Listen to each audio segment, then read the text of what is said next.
Hey everyone, and welcome to today's episode of Cognition Ignition. Today we're going to be talking with 4 extroverted intuiting types, and we're just going to get an understanding of what extroverted intuition is in the dominant and auxiliary function, and also what extroverted intuitives actually think of personality type and what they plan to do with the personality type.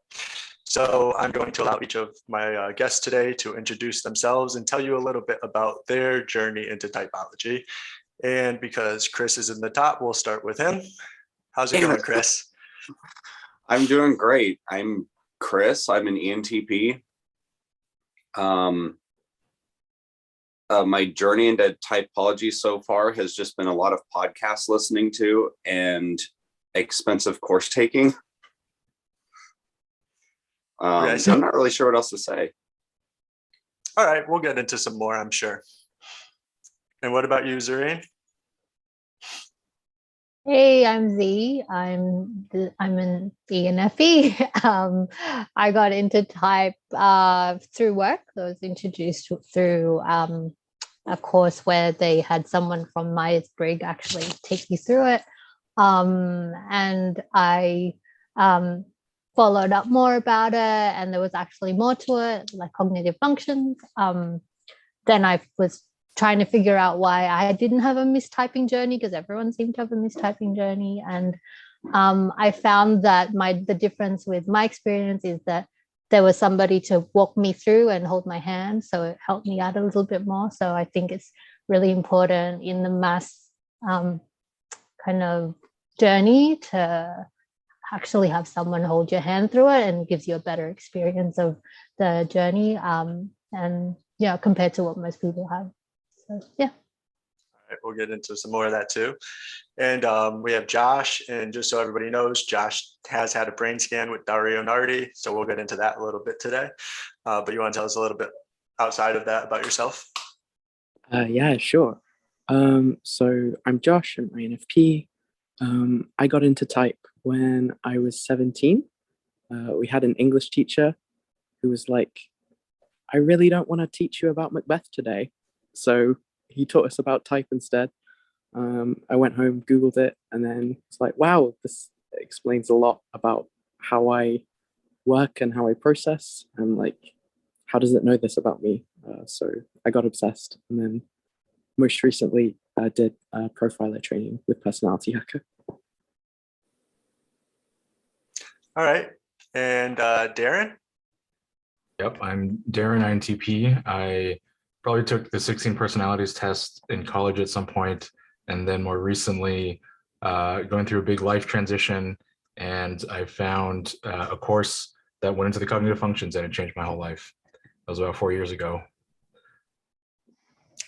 And I'm glad you said that, Darren, because one thing I want to understand today is I realize that for most people, getting into type, it changes their life, and then taking the courses change their life. But like, what exactly about it do you feel like has helped you improve? Has it improved your life, you would say?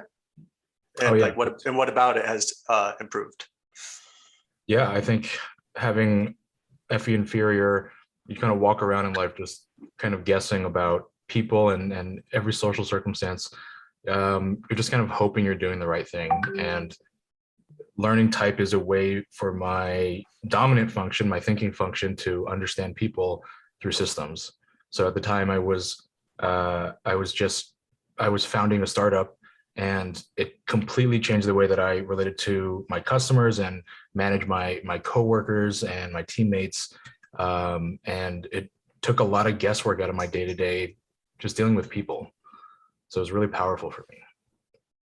All right, I do want to get into your startup in a little while, but did anybody else have any like life-changing circumstances from getting into typology, or is it more because having extroverted intuiting, I just wonder if it's more fun or if it's actually a system that you guys want to use, just because extroverted intuiting will get into things just because, right?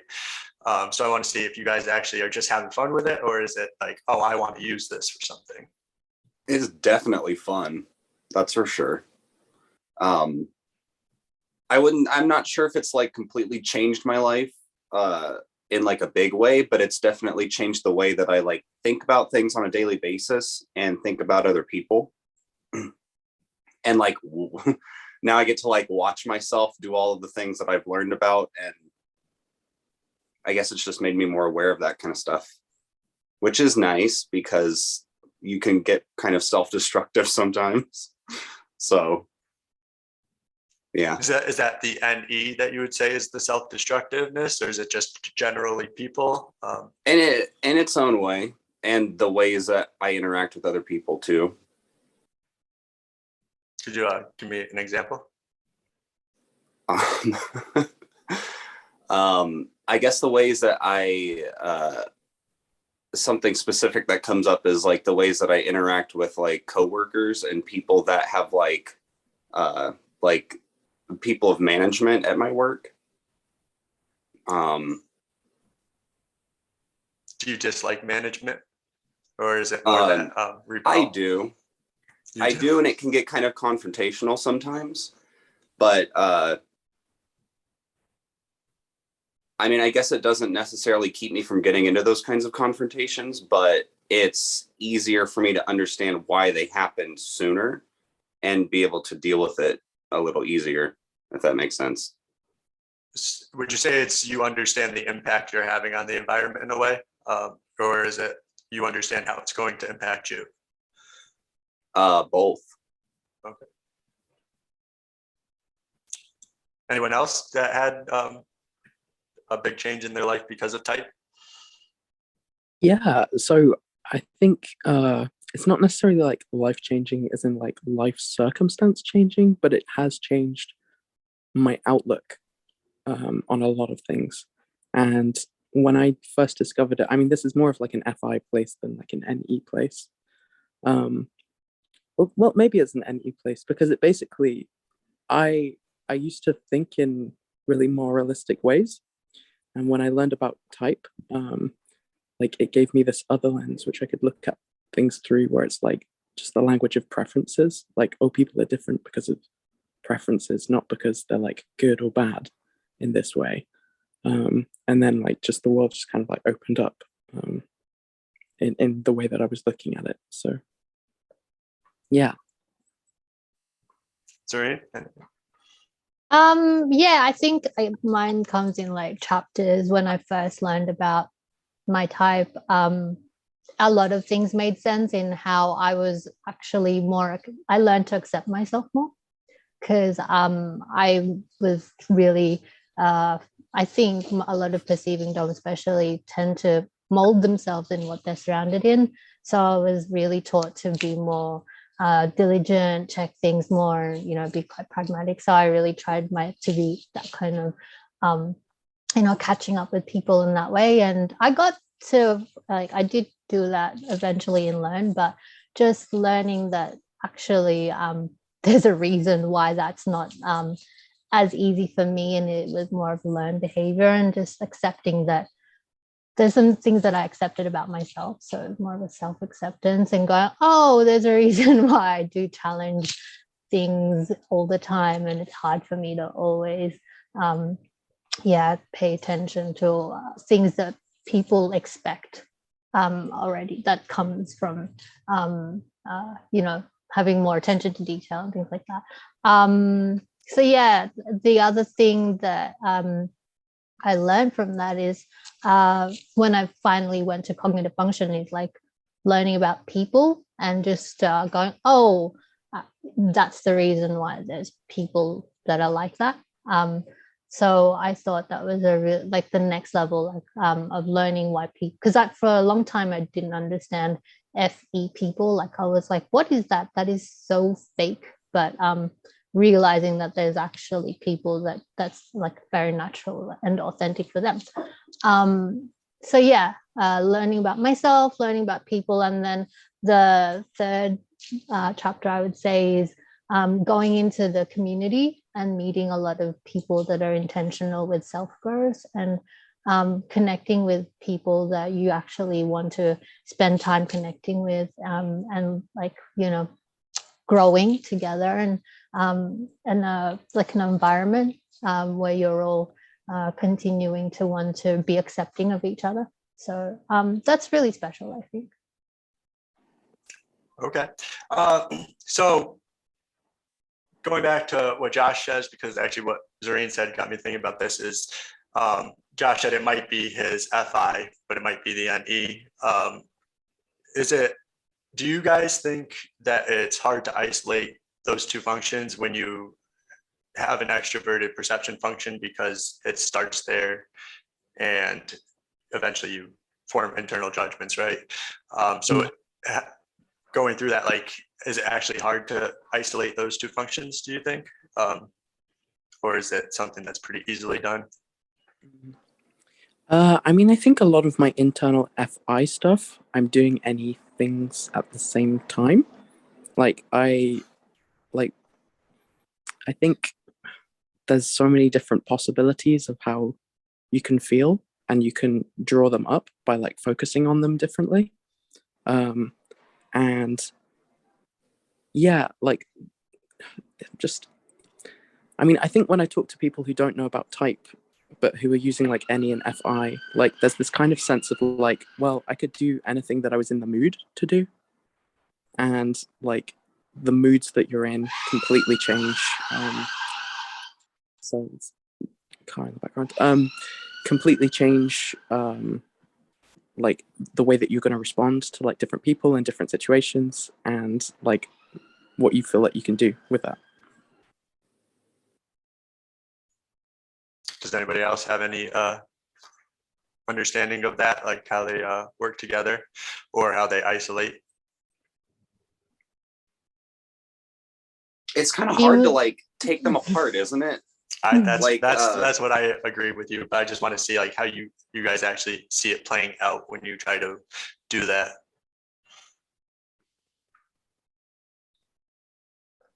At least for me, the categorization comes much later. Oh my God, this is so hard to say or like articulate out of my mouth. It is like you're seeing like all the things that could be happening or that things might lead into. And I mean, sometimes you kind of just want to follow it without really thinking about it too much, if that makes sense. So would you say like NE takes a long time to actually form like a judgment in a way, and like you have to be, you kind of just so you say you have to follow it, but like you have to be excited to follow it, and then like whatever comes out at the end kind of is what's going to happen. Like you don't really have a control of it, right? In a way. Yeah. And at least for me, there's like a purposeful not judgment of it, and trying to leave things as neutral as possible if you can. Yeah, this is and doing that for as long as possible. Like it's kind of like the way that you're conceptualizing your NE. It's like we're trying to remove the emotional component to it. Whereas like for me, it's like, oh no, like you move towards the thing that you're excited about. And that's how you do it. And you get to the feelings that you want, and you chase the feelings, and that like leads to this content and this content. Whereas you're doing it this other way where you're like, ooh, this content, let's just look at that content, and what does that relate to that content? And then I don't know at which point you notice yourself getting excited during the process, or if that's like, if that really does feel like a separate aspect. It's very exciting if I think something funny is going to happen. Mm-hmm. And not that the emotional component isn't important, but if it does turn out to be arbitrary how I feel about something, then why would I use that to, get rid of certain possibilities that could be going on, if that makes sense? Like if I feel something about something, then I'm somehow eliminating or marking as bad all these other things that might not really be bad. So would you say like you try not to put convictions towards something? Like is that what you're trying not to have a conviction about how, or judge like an evaluation of something in a way, right? Yeah. It just is. Evaluate things later and figure out what criteria you want to judge them on first, I guess. Does that make sense? Sorry, I mean, I think if you're asking the question between the dominant and auxiliary, that's probably slightly different for the EPs versus the IPs, because we are gather first versus sort first. So the difference with EPs gathering first is that we're always kind of, let's just figure out what's going on first, and we let the pings come out first. And we're not necessarily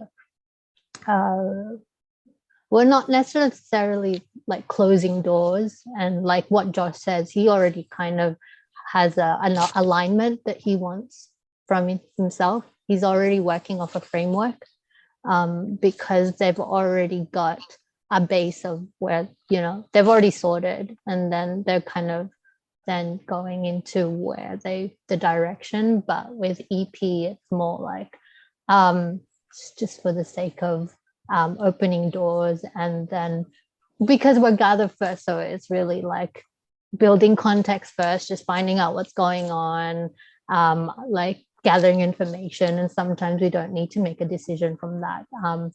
Most of the time we're not really doing it to make a decision, but with the IPs, there's more of the internal alignment, because they're always 24 hours going, does that make sense to me? Is that something that I believe in, or is my part of my my baseline of what I have built for myself? And then they kind of then go and do the NE and chase the shiny object. But they're not really going to open those doors unless it's aligned with their own principal value.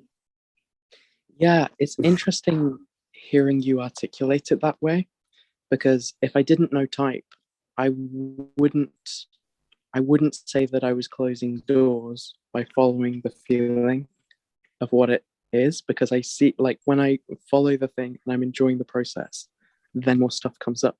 But now I'm wondering, what if I was to try and do like a brainstorming session where I follow the boredom, like, as it were, and like see what happens that way, like if I just go in the other direction, because it's like instinctively I feel like that wouldn't work. No, because INPs are just like, well, why would I do that? Why would I open that door? That's kind of what. And then the ENPs are like, because, I wish I was an octopus so I could put more feet in more doors. Yeah. And the INTP is always like, that doesn't make sense. Like, because they've already filtered it with their TI, and they're like, it has to make sense. Or the INFP is like, I need to make sure it, it's it aligns with my value thing. Yeah. And we're just like, because.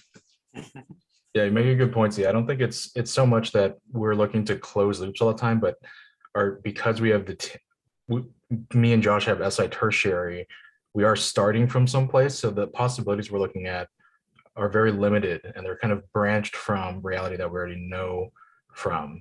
And what I'm looking for my TISI, I'm looking for from my model of the world, what is possible from there to explore, and are they going to reach points that make sense to me? And those are going to be the points that those are going to be the ideas that I chase, and those are going to be like the routes of research that I go down. So it starts from a place of knowing, and it's using SI to track data points over time, and it's using that sort of progression to then project any into the future based on these past experiences. What is likely to happen in the future? So it very much exists on a continuum, whereas NESI, I think, is less focused on kind of the sequence of events looking to the future.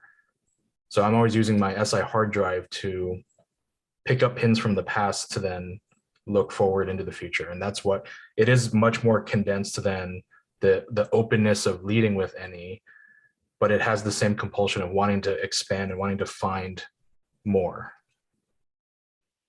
I really like that you went into the tertiary and brought that in, because it does make sense that I've heard that INTPs and INFPs can start from anywhere is what it looks like, but they're starting from what they know, and they're able to like continue growing from that based on more information coming in, right?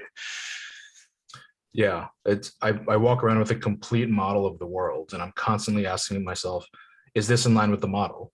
And most of the time it is. And then the second something comes in that's outside of that model, I have to integrate it. I have to find somewhere for it.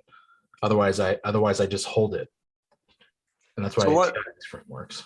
one thing I'm wondering, is it like you have a bunch of frameworks, like logical frameworks, like from different areas that you hold on to, or is it that you're taking a bunch of logical frameworks and bringing it into one? Or which, like, do you know which one I'm saying, or which one you use?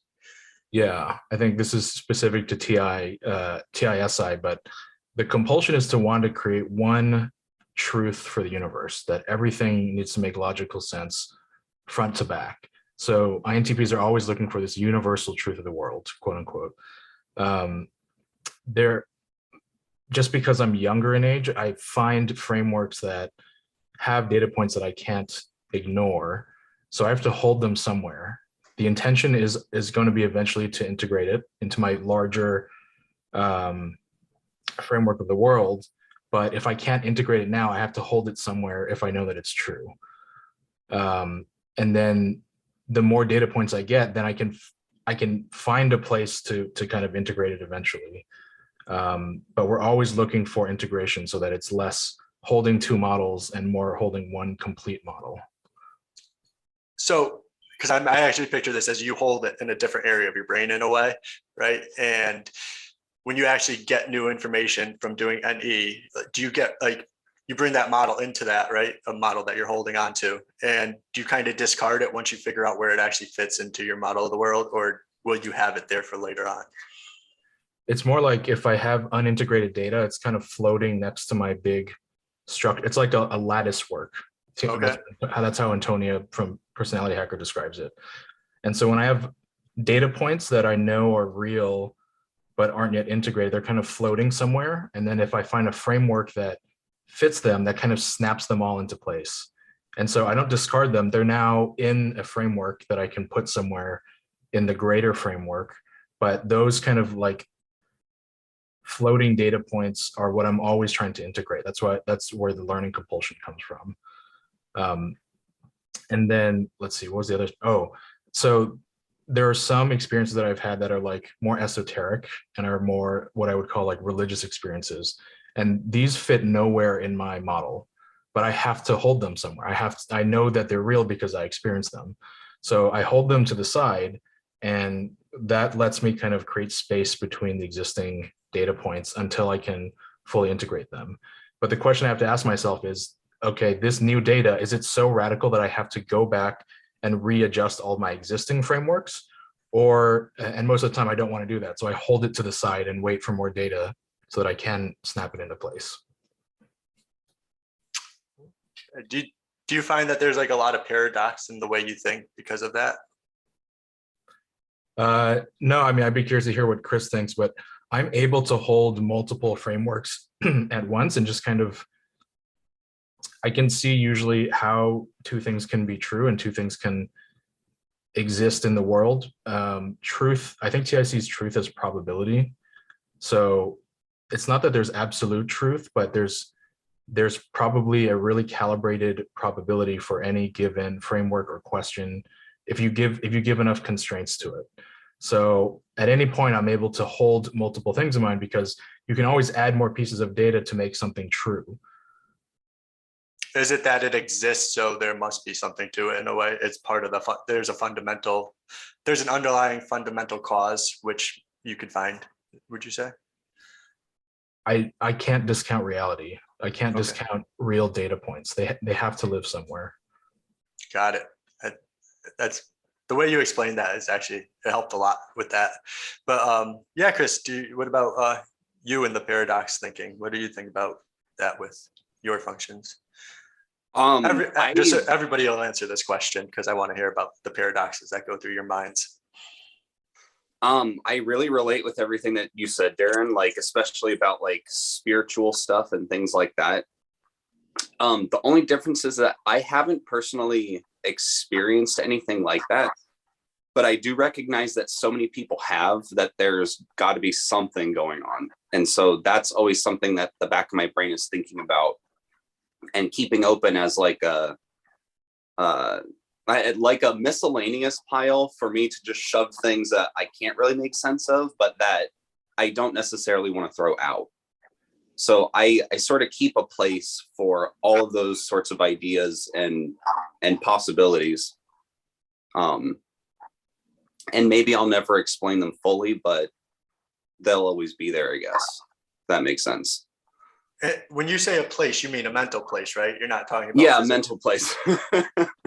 No, I write them all down on a piece of paper and I lock them in a box and I bury them in the backyard just in case I need to go back for them. And the thing about like sort of building frameworks in the mind makes a lot of sense to me too. The way I think about it, I tend to avoid creating more detailed logical structures like that because so many of them are going all at once, and I'm trying to put them together at the same time, and it's less focused, if that makes sense. I want to keep as many things up in the air as possible, so I will avoid solidifying them. Probably to my own detriment sometimes, but does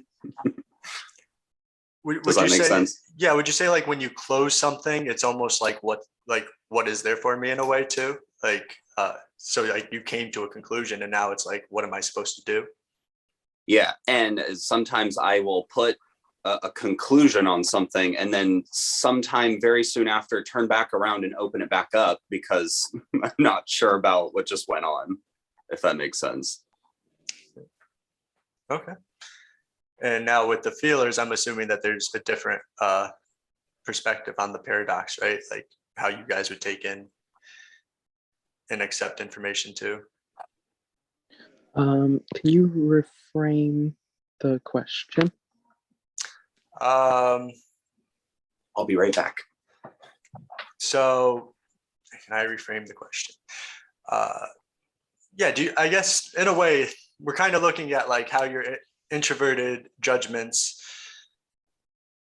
work with information that contradicts each other to be able to take it in. But like if your NE sees that there's the possibility, but it contradicts something else that's already in a framework, or would you guys say that your FI isn't so much a framework? Oh, okay.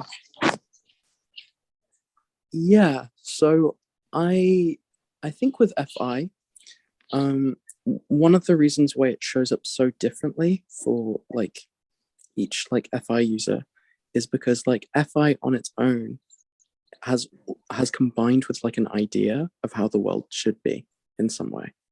Like they will have their own moral code, which has its own rules and perspectives involved in it, and then the process of FI will be like checking in with like what is your like gut level response to that. So you can have both. You have your beliefs and you have your gut level responses, and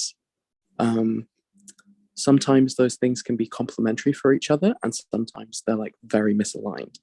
And then you're going to see somebody who's very like in a lot of conflict with themselves because they believe that they're supposed to do or act in some way, but they feel like behaving or acting in a different way. So is that more like, do you think an FI user or an FINE user would be less likely to like stand up for themselves, or more likely to stand up for themselves, or stand up not for themselves, but for that belief or for the gut feeling in a way? So actually, I think it depends on the person, and I think it's weighted to like different like aspects for like different people. You can tell when somebody's like feelings are driving them more than their like beliefs, and you can tell who's like driving by their beliefs rather than their feelings, because you can see how it shows up for them. If they're doing stuff that they don't feel like but they're just doing it anyway, you can get a sense of it. I mean, they have a belief that that's how they're supposed to be, would you say? Yeah. And so the energy that they'll carry it out with is kind of like I don't know. I think I saw Zareen kind of respond and connect with what I was saying. I'm not sure. Like, can you elaborate on on that a little? I have like a little bit of a loose theory, and it's not processed because I'm any dom, so nothing is processed, so it could be wrong. I think FI and TI both create frameworks when they have SI, because that's how we hold on to our values. So FI and TI both have values. Values isn't like just purely like, oh, you know, I want to be a good person or whatever. Value is like what they value, what's important to them. Something that holds weight. To that each, yeah, and that could be different for FI or TI, but regardless, we all create frameworks. How we're creating the frameworks for the NPs or anything with the P types is, or especially with SI, is we're going through the collective experiences, and everything that we collect from the experiences, we're learning from. Like the narrative, the story is, well, like, oh, these are the things that happen. That's what I learned about myself, or that's what I learned about the world, or this is what people are telling me is what I'm learning from. And the way I see TI and FI create frameworks is like, you know, you have Lego building blocks, and you're like, oh, I learned something from SI, and now I'm creating a building block. So the building blocks are actually like SI and NE stuff. And then as I keep getting more experiences and getting older, I'm adding more building blocks, and that's the framework. And that's why with INFPs and INTPs, I say it's more filtered, because the framework sits inside and they're always going in there and checking it. Every time there's a new experience, they're checking when they're going, does that make sense to me? Do I feel okay with that? How do I feel about that? It's going back to that framework of all of the SI experiences that they've learned from. The thing with EPs is they do have that, but we're so like, you know, shiny object. Sometimes we forget to go inside and go, oh yeah, there is that. I need to go back and listen to that sometimes. But we do have that. It's just not, we sometimes forget to go inside. So that's the difference that I see. The FI-TI framework that I see is different, is that in the TI framework, I could be wrong, the building blocks are really more like data points and things like that, like Darren explained it, and it's more clean and unit driven. The way I see the FI framework is, Joel from Personality Hacker kind of explained it, it's inner voices. So when you're looking inside, there's a lot of different voices that you're asking for from consensus. And what I'm relating to Josh is that the voices are actually different things, people, groups, perspectives, or books, or whatever, fictional characters that in your life, or not just people, but anything that gains perspective. And that's what the building blocks are. It's not actual building blocks. They could be like little people or things like that.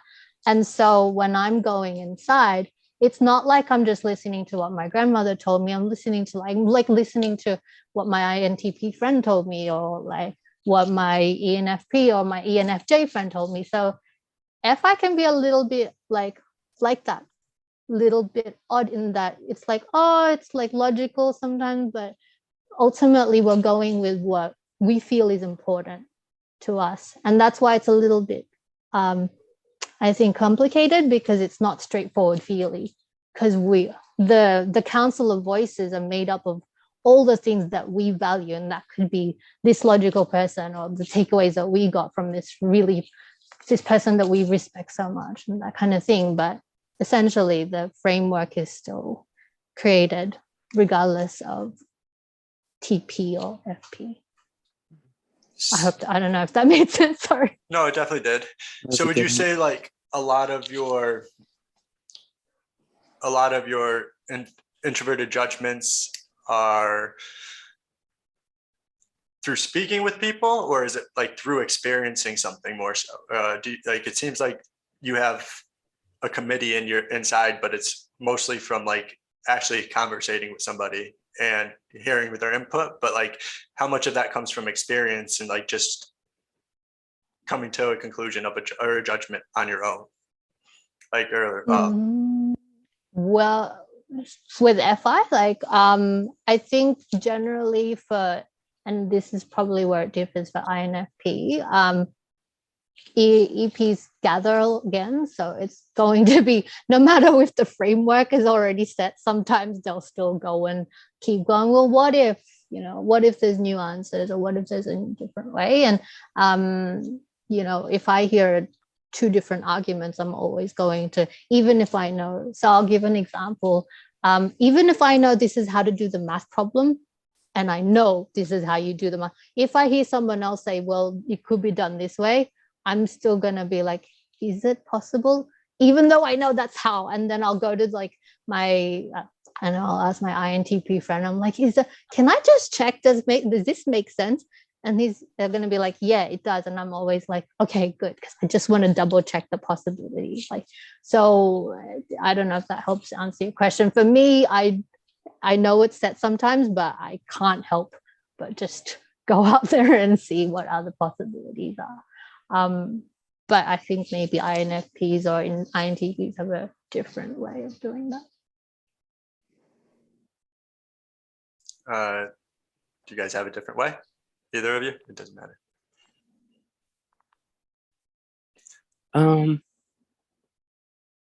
I got distracted thinking about what you were talking about with the inner voices and stuff.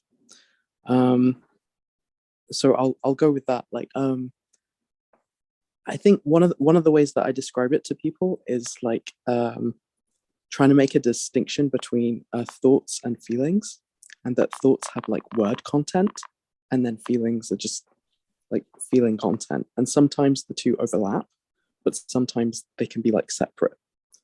So I think about it like, if you think of Han Solo and Chewbacca, and if you imagine that they're like somebody's inner voices, there's one which like speaks in English and the other one is kind of like, but they can communicate and they can understand each other and they can have a cross dialogue between each other. And that would be like an example of somebody whose thought processes dominated over their feelings. Like Han is like dominant over Chewie and will like tell him what to do. And then Chewie will just get like angry and stuff and can only express himself through like rage or like tearing somebody's arm off. Or like guttural grunting. Sometimes that's the only way I can express myself as well. And then also, to stick with the Star Wars theme, R2-D2 and C-3PO are also an example of one part is kind of musical and the other part like has language.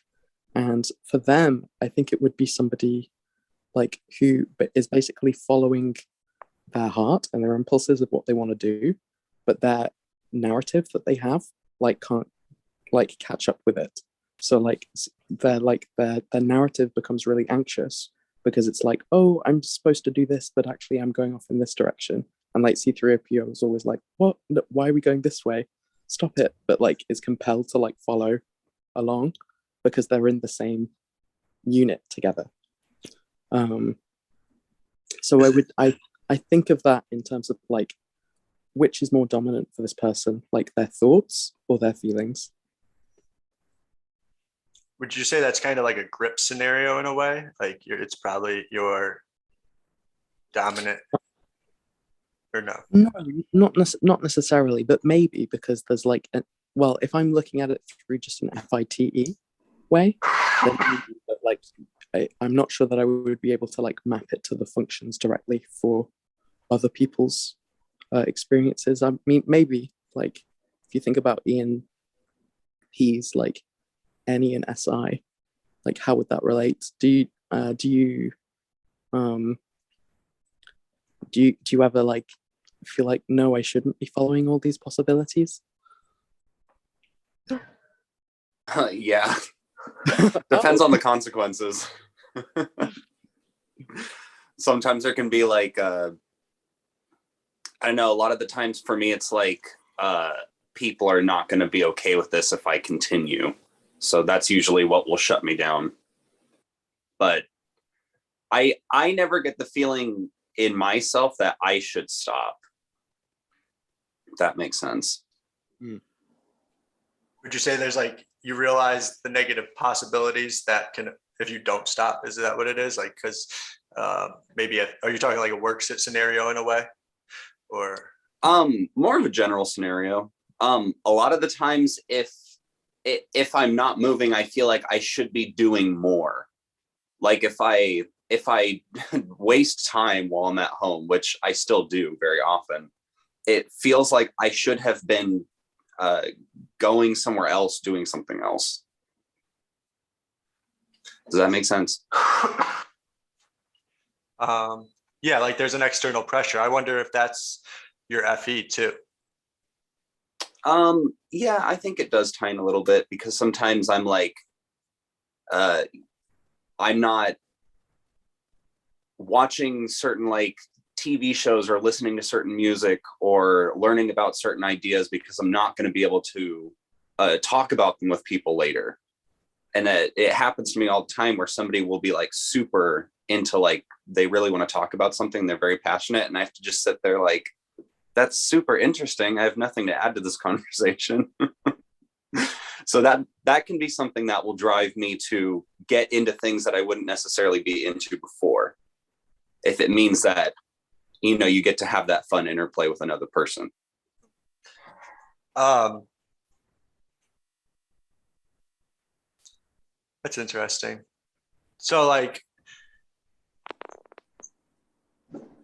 but do you think other people hold you back? Do you ever find that, like, from the brainstorming of like of your own, to like in the opposite way? Like it seems like they encourage you, but like do they also hold you Like, back too? Like hold you back brainstorming by like Using your not, NE in a way.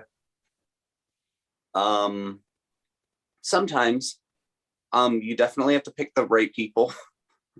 Otherwise you get a lot of like, just like a fly swatter is just like smacking you every time you say something. Everything you say just gets swatted out, which is frustrating. But yeah, it's good to have a person that will just like take the things you say and then like throw them back at you, and like each time it's different, and then you forget about it later, even though it was the coolest idea you've ever had. Yeah, I get what you mean. I find that NE says, like, not that you guys talk a lot, but anything that's on your mind, anything you notice, you guys have to say, kind of, right? It is fun to do that sometimes. All right. So one thing that I want to kind of know about is, what is the flow state for NE? And the reason being that because there's no SE and TE and FE are farther down, it's like, what kind of actions get you guys into like a flow state, or is it really, does it not need to be action? That's kind of what I'm wondering. Because I think when you get into like an extroverted judging function, it's easy to see what the flow state is in the outer world, right? With extroverted sensation, it's kind of easy to pick up what that flow state could be. With extroverted intuiting, it's like, what do you guys have to be doing to actually be into a flow state, or what kind of environment would you need, or people, or is it all by yourself? Things like that.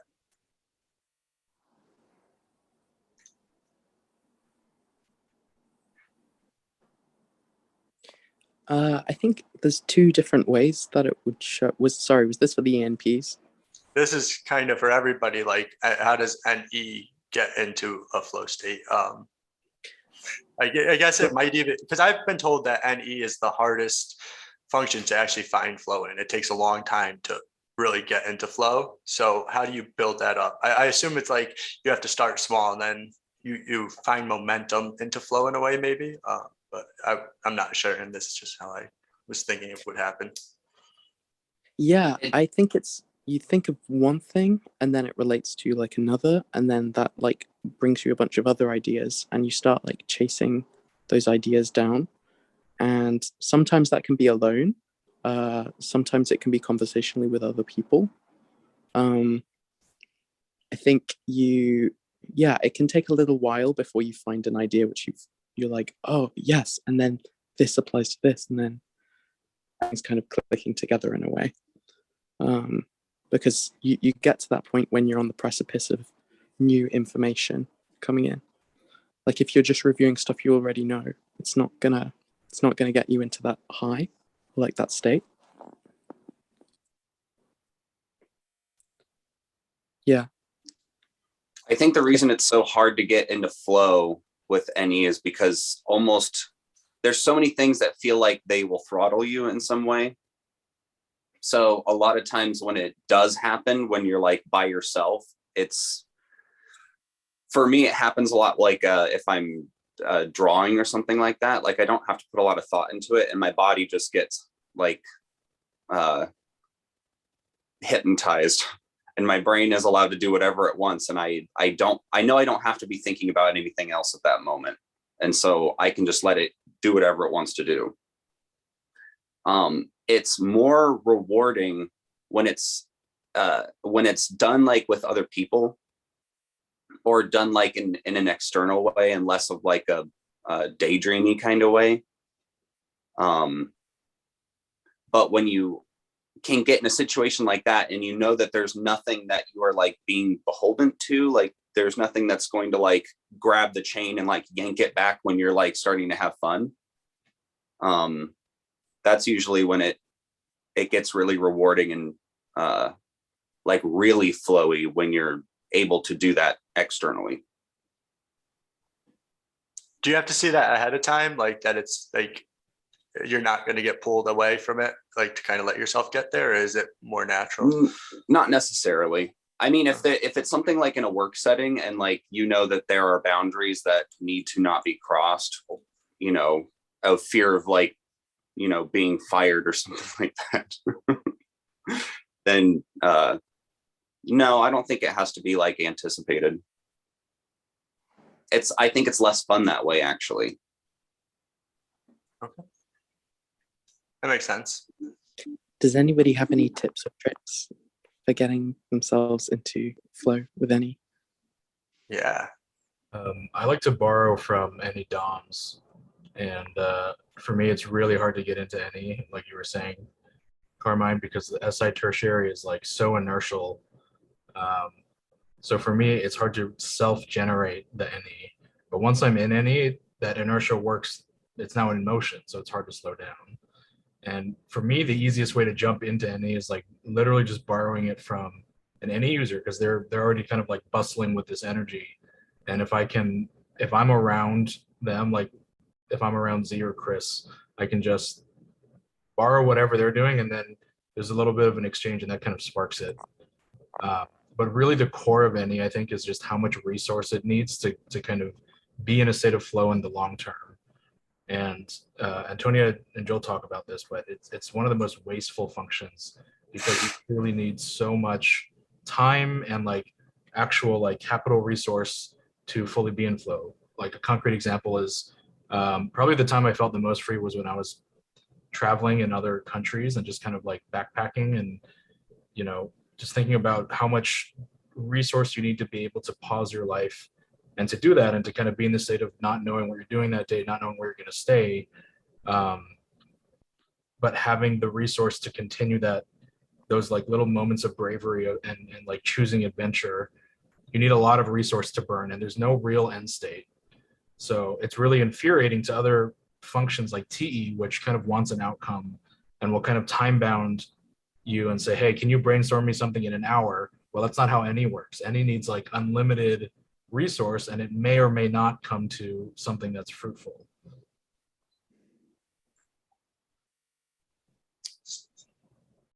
Anybody else on that? But I do have a question for Darren past that. Like, so does it, like at work, if they give you a deadline, is it actually really hard to meet just because you don't really necessarily, because you don't work like that necessarily? Like, what's the difference between like, say a TE Dom who could like get it done in that hour? Like, what's the difference between yours and maybe a few days when it just came to you kind of, and it finally happened, or you put yourself in a place to do extroverted intuiting, and then you were able to come to that? Yeah.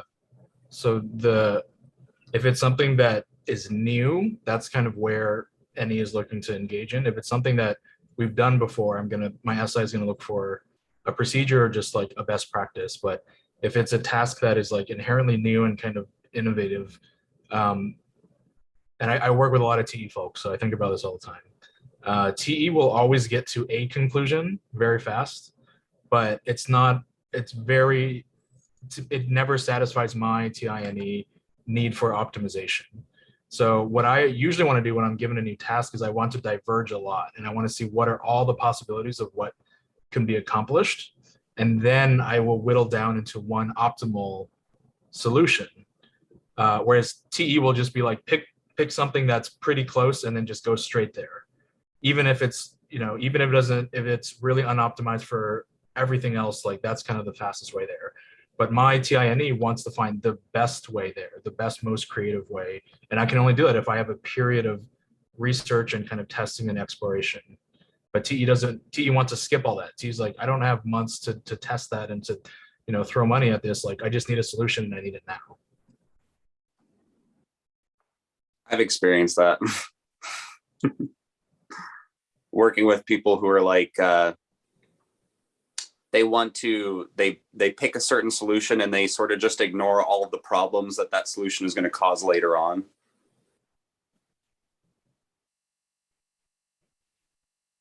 Anyone else have any issues like that? No. So have you guys found ways of like getting past that too? Like, I think so from what we learned with NE, right? The reason why it's extroverted is because we need pings outside all the time. It's not like introverted intuition where you get one stimulus, it goes into your brain, and then you guys are building patterns inside your head. What you'll notice with NPs a lot is that no matter if we're extroverted or introverted, we're actually very quiet at first because we're just kind of all still just going, hey, let's just see what's going to happen first. Let's collect more information. And it's not like NE is not, usually there's that stand back first because they just want to get more pings. And that's why it's extroverted, because it's like asking for more context, and the pings all need to be more multiple. And that's what's the dopamine hit in a way.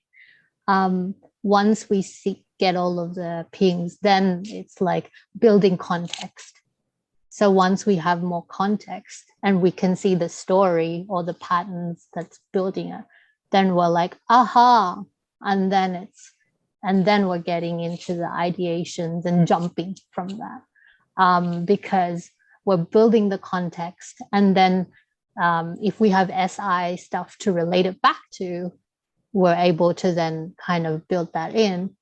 And then if it's a new experience for us, we're trying to approximate it in some way. But the building externally with the pinging helps us to then, like I said, build that narrative and then jump from that.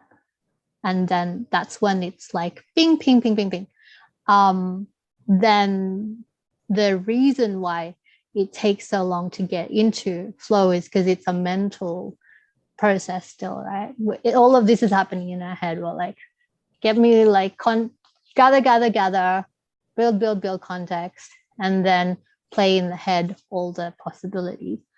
But by the time you've played all that out, you're like, oh shit, now I have to actually live that out. And it's like, I already lived it in my head, like there, it's like, you know what I mean? So that's why it takes a little bit more into getting into flow, because our flow is already in the head. And then to expect us to flow into action, that's, I guess that's that requires more, I guess, of a different function as well. But yeah, it's a mental flow. The other thing I would say is, for us to get into action, it's more with people because it's pings, right? So we keep getting more just from working with people. Even INPs, I think, at some level, get more just by being around external things, because when they say it's a brainstorming function, it's not like we're always in the boardroom asking people to write things down on a whiteboard. The brainstorming function is literally like just, throwing out a deck of cards and then getting whatever all of that deck of cards is throwing out at us and giving us the patterns to ideate and build context and create new things from that. So yeah, the flow is a mental thing that plays out. So it's like, why do you need to play that out in action? So yeah.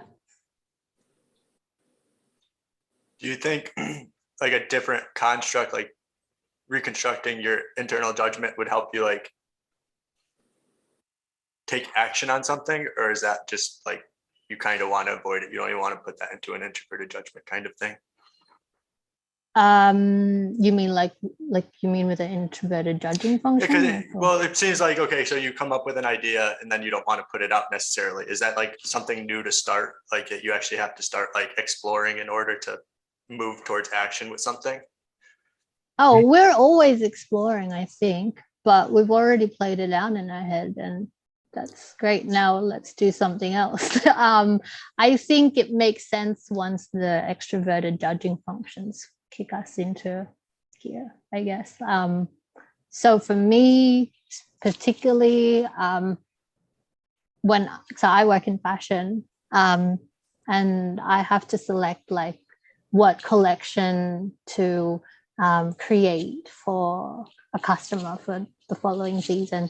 And for me, it takes forever to just decide how that's going to look like until I've gotten like what the brand's idea is, what inspirations and color themes and the whole story telling that they want. Like I don't feel inspired until I can collect all of that. So again, getting that concept and narrative. However, in order for me to get into action, I have to understand the purpose and the objective of it. And then I'm like, yes, okay, that makes sense. I need to do that because it's going to be, this much opportunities for this brand. And it's going to be really exciting for people to be educated about this new look and this new idea of how to dress things. So for me, it's, I think, more activated through the extroverted judging function.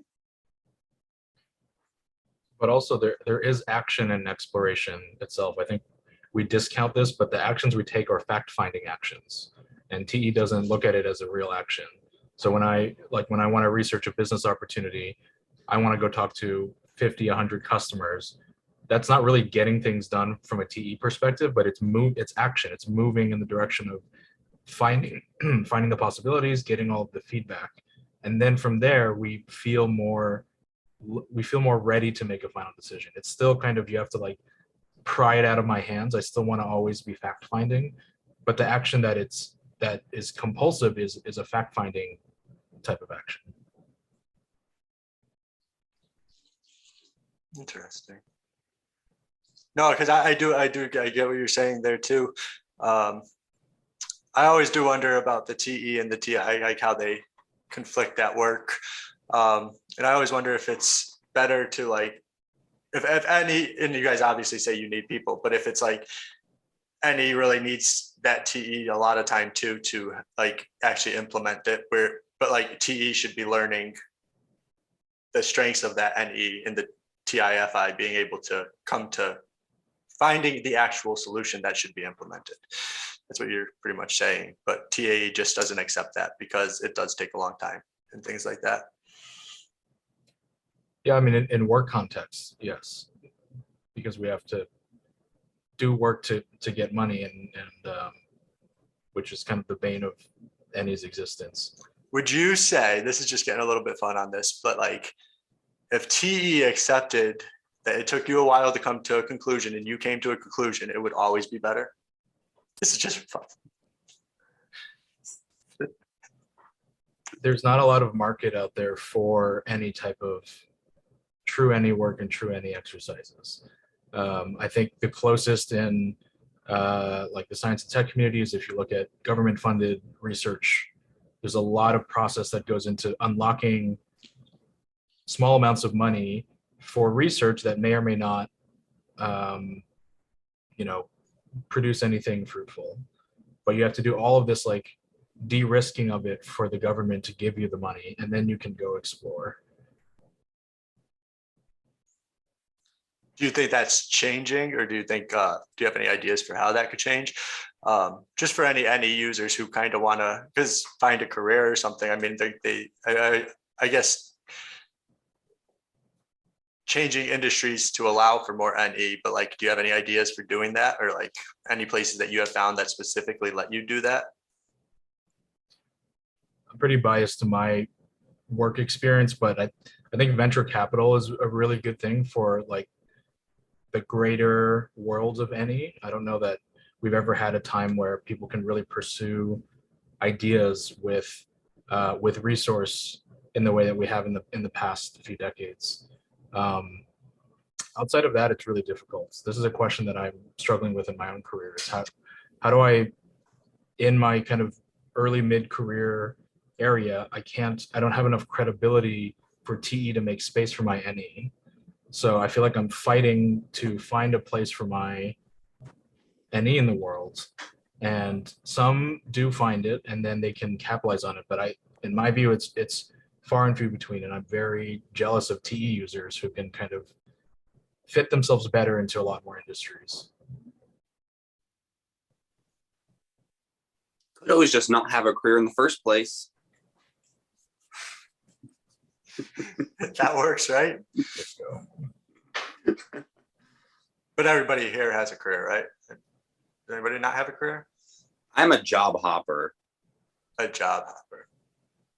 I mean, I have worked in the same kind of field for a few years, but I don't plan on being there for very long. How many jobs have you had? I've had about 6 jobs, and I've been working for about 8 years. So I've stayed at a job for over a year 2 times in my life. It's working out great. What about the rest of you guys? Like, do you guys switch jobs a lot? It is an NE thing. It's kind of like one of the first things you see on a description of an NE user. Doesn't stay at a job for too long. Yeah, similar. I've had, I think, 5 jobs in six years. So I've had 3 jobs. 2 were like very similar, and then I went freelance, and I've stuck with that so far. But like I was in one of them for like a year. I was just doing like art work whilst I was doing like art stuff on the side. And then I moved to another bar job, and then that was like a bit more temporary, and that finished. And then I was like, oh, I don't want to go back to the first one either. So then I just started doing freelancing full time. Yeah, I mean, I've been with my current job for 6 years now, but I think I'm there because it's changing all the time. Otherwise, probably if I stop learning, it kind of gets pretty boring. But I think when I look at what's the best job for NEs, like I think it's more like looking outside the box and going, I don't think we need to look at structure as we don't need to follow what's defined as a job based on what everybody thinks it is. So if you're an NE person that really values learning but freedom and your own way, I think you need to be conscious that and to create your own structure, meaning you don't follow the typical structures that society has followed. You create your own structure, because we NPs do want structure. They need structure, but they need to create their own structure. And maybe it's not the Monday to Friday 9 to 5, but maybe it's like a, work from like 9 p.m. until 3 a.m. kind of thing. Or, work in the spurts that they need it to be. So I think like being conscious of creating opportunities where you're creating your own structure. And then secondly, also, I mean, as good as it is to get a job where it's purely NE, I think everything has to be balanced as well. We can't be purely one-sided and just going with our NE, because that's kind of madness. So there has to be a balance of also a job that allows us to learn reality in a way. Otherwise, if we're in NE world all the time and just like creating abstract ideas and stuff, it really doesn't make us relatable. So not too much one-sidedness, but do notice that, yeah, I think it is important to create your own structure, because it's not that we don't need it. We just need to create a specific, a curated one for us. Yeah, I was actually thinking like you guys in this interview, it just seems like you are all structured. Like you don't like that stereotypical P of just wanting to be like free doesn't necessarily seem as much with you guys as I would expect. Like you guys still seem like we want to do things. We want like things a certain way. It's not exactly like just let the world burn kind of, it doesn't seem. Am I wrong there? I mean, if the world burns, somebody's got to watch. Somebody's got to watch. I'll be there. No, I agree though. Like, it's like the idea that like having like restriction facilitates creativity. So when you have like that thing that keeps everything afloat, then that sort of facilitates that ability to explore a little bit more. Because without it, you're kind of just like flailing around on the ground and nothing's happening. Is there Even a tribal? If it seems fun in the moment. Is there like a tribal thing to that, having FE when you feel like you belong somewhere? Like it gives you a reason to do too, and like absolutely. If like especially if I'm like in with certain sorts of people that are also getting things accomplished and something like that, then it makes me feel that like I'm not keeping up in a certain way. Mm-hmm. If that makes sense. Yeah, it's is it also like you because other people are creating change, does that kind of give pings in a way of like, oh, this is what's happening, and like that keeps you motivated too, right? Yeah. Or I'm like, man, I wish I'd thought of that idea first. So now you got to try harder next time. So it's just no matter what, it's just data coming in, and that's what you're looking for. It's a really interesting way to like, yeah, okay. I think specifically NE is looking for change, and if you're looking for change, you need to know like a before and an after. So it's not just newness for the sake of newness, it's newness in context of what it was before, which is the SI polarity, kind of rooting it in home. And I think what Chris is expressing is like, when you do have a strong sense of home, when you do have a strong sense of like what was before, now the newness has context, and you're changing in context of what it was before. This is why the hero's journey starts with the hero at home, goes out, fights the dragon, comes back home having been changed. If the hero never returns home, there's no context for what the hero has become. And so the change is not, it's just kind of a wisp in the wind. Mm. Wow. That's so nice. So you guys are writing your own fairy tales. Yeah. No, but like seriously, that's kind of like you create your story, and you can see that story being created through watching it. Like, and like you said, going back home and seeing what actually what effects actually took place. Yeah, I mean, NE is literally like no matter what position, even if you're inferior, it's just jumping off from SI.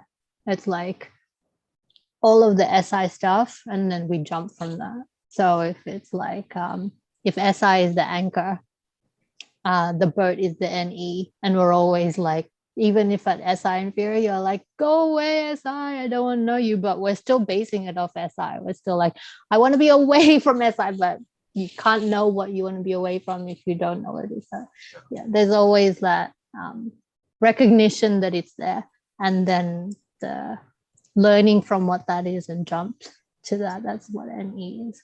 What you were saying earlier, Z, reminded me of what you were saying about feedback. Made me think of like a submarine, like using sonar, and like when you're constantly sending things out but you're not getting anything back, it's just like open ocean.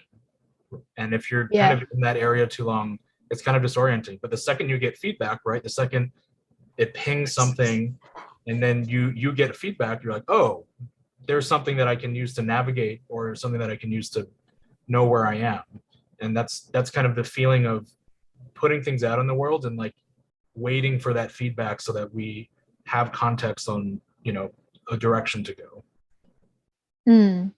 Yeah, actually, that's also like, I think, to add on to the brainstorm or the NE flow, like what gets me into NE flow, I find, is being around other NEs as well. Like, because actually I find there's not a lot of NEs out there. Like, there's a lot of NISEs and they're great and they're fun. But when you're with NE, it's just like, bruh, it just keeps going and going and going. You have your own language. Yeah, and because we're just like feedback for you, and then expand all the time. But I think NEs are used to being around SE and Is a lot, and we get used to that world. And then if we're not with NESIs, we're with SJs, where there's a lot of this SE, but it's in the SI structure. So brainstorming with NEs is really, really, for me, like a fun dopamine, like dopamine, you say dopamine hit, because you guys are just going into any land. Yeah, they do go all over the place, like the conversation. I know it's a good thing. I don't mind it at all, but it is interesting to see how like a thought from an NE user could just change completely from the last person who spoke and things like that. But it is cool. I do what you said about burning things down, like watching the world burn kind of thing. I related to is like, in terms of work, is that I know for me with work, if it doesn't make sense for me to stay anymore and the need to jump, I have done this so many times. I think almost every job I've had, if it requires me to make the most like illogical jump, like I'll do it. Like in terms of when I was like, and I'm going to SI now, when I was like younger, I was actually already in a really good position in my job, but I wanted to change industry. But in order for me to enter that, I had to go back to a junior level. So I just burned whatever I'd built down and were like, fuck it. And then we're doing it. And I just take those risks. And I did that like almost in every job I had. I would like leave it and start again and just kind of like, yeah, this is going to be my next jump. And that makes sense to me. That's kind of how I relate to burning things, seeing things burn and watch it go in flames. Did you change industry, or did you maintain industry and build off a block? That's what I'm. A few things, like I was already like so before I was in retail, whereas I was like the manager of a store, and I was pretty much in a progression to kind of keep becoming a manager. And I was like, nope, I want to get into the buying element where I'm the one picking the products and, selecting stuff. So in order for me to do that, I would have had to start again. So I was like, okay, I'm going to do that. And I had to start from the bottom and get paid much less. And I was with people that are much younger than me because, I was already there. And then when I was doing that path, I realized I want to move to Hong Kong. Like, I don't want to be here anymore. So I moved to Hong Kong. And then because people here, because you need to speak Cantonese or a language, it was hard for me to get a job. So I was like, fuck it, I'll start again. So I had to start again here. And I was just like, whatever, like, yeah, burning everything down. I could have stayed back in Australia and gone with that path, but I was like, no, I'm going to do this. And it doesn't matter if I don't, if I, I have to start again and, get paid less, etc. And I did that like quite a bit. That's gutsy. Yeah. Pretty cool.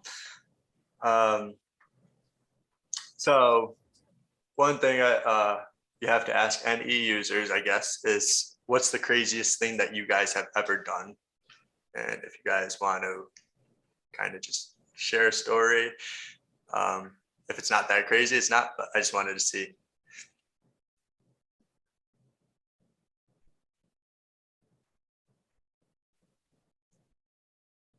It's so funny how FI and TIs are just like looking so much different than the NEs, like DOMs. Like you guys both looked up and to the side, and the FI and TI just looked straight and like smiled. I can't think of anything. I don't know.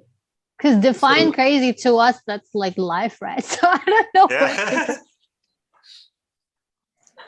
See, I didn't know what to expect from that question, to be honest. I just been told that like NE does crazy things, and I'm like, what is crazy stuff? And I figured I'd try to find out.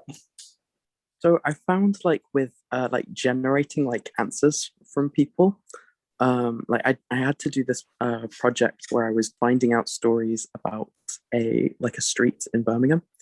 And I found when I asked people like, oh, do you have a story? They'd always just like clam up for some reason. So then I started asking people like, oh, we're looking for stories like either like funny, like sexy, like gross, or like violent.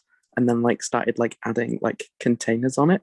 And then they'd be like, oh yeah, I have like a story. And they'd even like start sharing other people's stories, not necessarily their own. So like in terms of like, what's a crazy thing that you've done like as a, so it could be like a story that's like funny. It could be something which is like irritated a lot of people, that you got in trouble for, that was like super successful that you didn't like mean to be, or like a time that you accidentally put yourself in danger, because you were. When did you guys irritate somebody? We'll use that one. Yeah. Craziest thing you did to irritate somebody.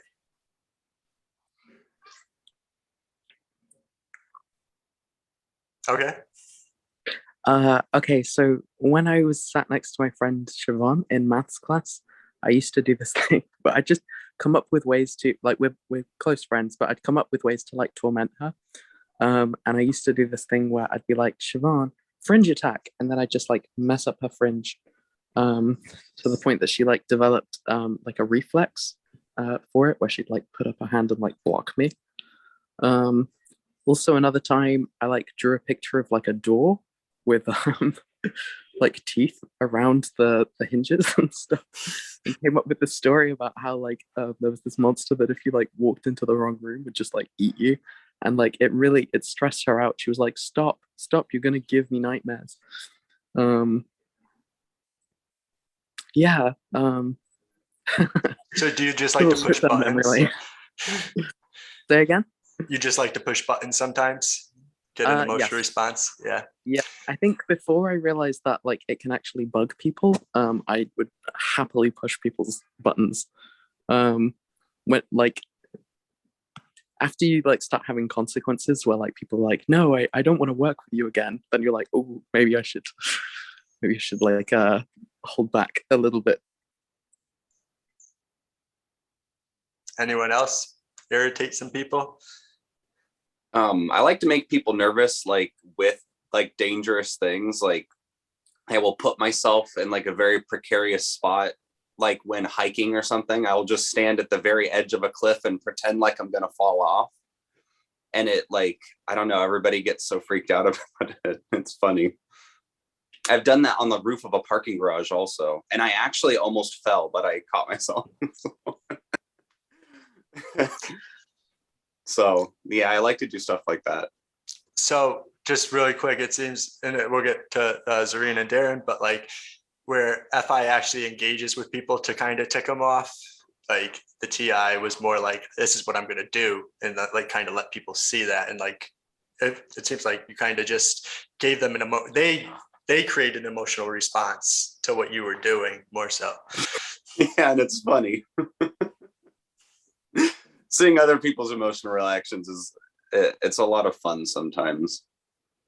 Do they get mad, do you think? Or is it more just Oh, I mean, sometimes they get extremely stressed out. Like they start to like panic a little bit. And I'm like, calm down, like it's fine. But I will still go and do it.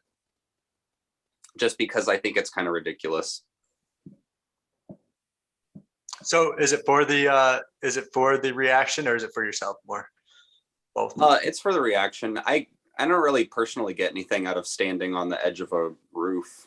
Like it's not particularly fun or scary to me. Okay. Darren? Yeah, I have a few like canned responses for crazy things. I'll tell you one of them. When I was studying abroad in Tel Aviv, in Israel, and Halloween came around, and one of the bars was like doing a Halloween night, and this was at the height of the Gangnam Style craze. You guys remember that song?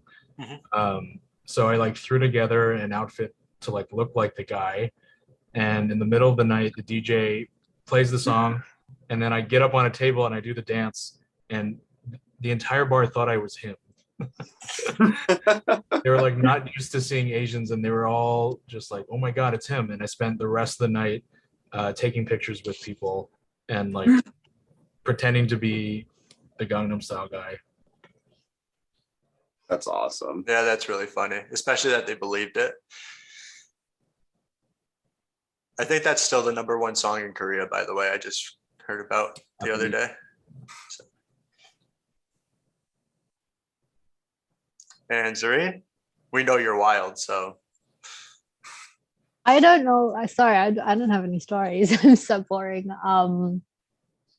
I think that I don't do anything in the moment spontaneous, but I tend to just have like verbal diary. I just kind of say things without thinking about it. Then later realize that might have been a bit inappropriate. So that could be crazy. Yeah, I just kind of feel like saying something just for the sake of it, and see what people do to see how people react. Like I don't know if you guys want an example. It might be controversial. I don't want to like. Yes, please. Yeah, controversy is good.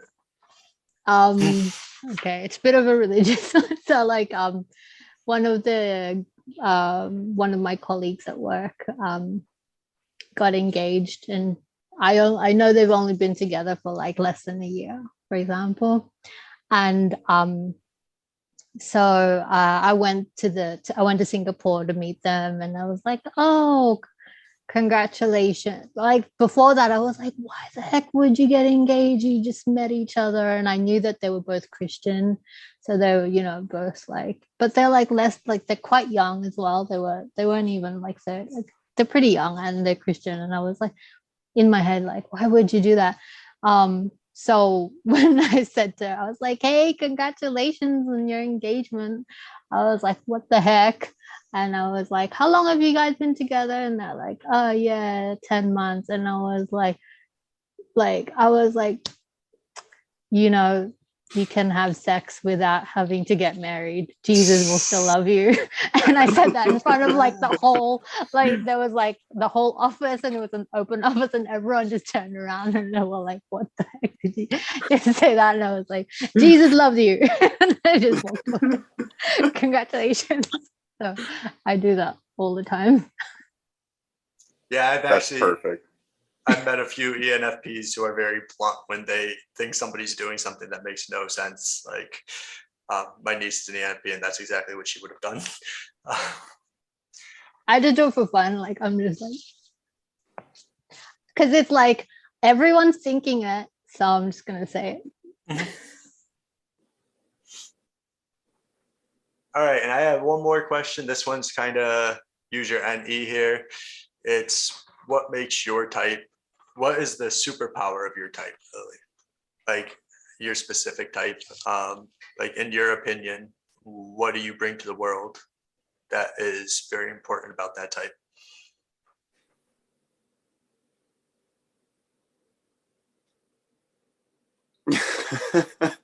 We find out where all the booby traps are for everybody else. We're like we're the scouts that go out and get ourselves blown up, poisoned, trapped in places, and then everybody else gets to know about that, and maybe sometimes we just die. That's how it's got to be. So you guys are the reason for SI. Okay. Wait, are you saying what is specific to our type or for NPs? Like, No, it could be just your specific type or your specific functions. Yeah, I think for ENFP, it's and what we bring is like asking people to think differently or just always try things differently, just be open to things, why not? And yeah, just always just try to look for possibilities, and instead of just being more selective um narrow or one direction about it. ENFPs, I think, are good at understanding people patterns. So what we bring to the world is a way of learning to really understand people. I think sometimes we don't feel like people understand us the way that we want to be understood, because we have wield FI so well in a way that no one could. But that's also how we can teach people how to be more open and looking at different ways, and also learning to be authentic and get people to be more authentic. That's great. Influence the world to be better and be themselves. Great. And Darren, what makes INTPs special in the world? I think it's the quest for truth. I think it's the quest for like an overarching, elegant truth that serves people. And I really resonate with like the robot computer stereotype that INTPs have. And I think any kind of, if an INTP is a computer, any is the connection to the internet, which without it just kind of makes it a like digital kind of like hard drive. You can just write stuff in, but once you connect to the internet, you're open to this vast, source of information, which INTPs use to find the edge of human knowledge and then try to expand it. And that's the compulsion of TINE, is finding what is truth and then what's the edge of it and what is possible. How do I push the edge of what we know? So the continuous advancement of thought and improvement of thought and giving it to the world. Totally. And Josh? So I think what makes INFPs special is pairing up the NE and the FI together. So it's like creativity and imagination, plus like internal introspection. So you can impact the world by spotting possibilities that people haven't and having an emotional response to them. And you can change other people's emotions through spotting different futures. And also, I think just like being able to like listen and like hear how things are impacting other people emotionally when sometimes they're not aware of how those things are impacting them themselves, and then being able to just reflect that back to people. I think that's really important, and I think it's something INFPs do quite well. All right, so giving people a true understanding of themselves, that's kind of what I see too. Yeah, you guys gave a lot of great information today. I think we're pretty good on this interview, but I hope you guys enjoyed it. And I think we're going to finish it up. You guys have fun? You guys enjoy it? And I had a lot of fun. Yeah. And I definitely want to have you guys back on for some other panels as well, because there's a few other ways I want to approach some of these topics. But so that was today's episode of Cognition Ignition. I'll put the links for all of my guests today in the description below, or whoever wants me to put up a link, and you can reach out to them because they're all profilers who have been through Personality Hackers profiler training with me, and they're all pretty good at this MBTI personality stuff. And I just really want to thank them for being here with me today, and we'll catch you on the next episode of Cognition Ignition.